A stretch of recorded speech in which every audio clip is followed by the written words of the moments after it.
कुठं मुसळधार पाऊस तर कुठं केवळ ढगाळ हवामान अशी आजची परिस्थिती होती। आज सायंकाळी कोल्हापूर शहरात पावसाचे काही शिंतोडेच पडले। दुसरीकडे पुढील 5 दिवस राज्यातील बहुतांश जिल्ह्यातील तापमान 40 अंशांवर जाण्याची शक्यता असून सायंकाळच्या वेळेस तुरळक पाऊस पडण्याचा अंदाज आहे। अजून तरी मान्सूनची वाटचाल योग्य गतीने होत असून त्यात कोणताही अडथळा आलेला नाही।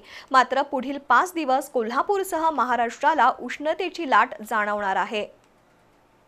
19 मे रोजी अंदमानात पोहोचलेल्या मान्सूनची आगेकूच कायम आहे। दुसरीकडे पुढील 5 दिवस बहुतांश जिल्ह्यातील कमाल तापमान 40 अंशांपुढे जाईल अशी शक्यता आहे।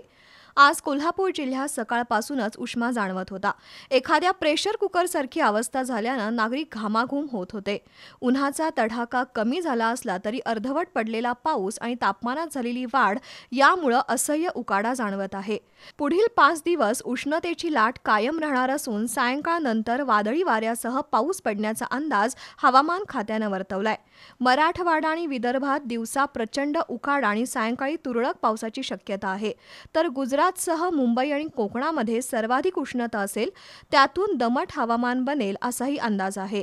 कोल्हापूर, सांगली, सोलापूर, बीड, धाराशिव, लातूर, परभणी, नांदेड या 8 जिल्ह्यात पावसाचा जोर अधिक असेल असं ज्येष्ठ हवामानशास्त्रज्ञ माणिकराव खुळे यांनी म्हटलं आहे।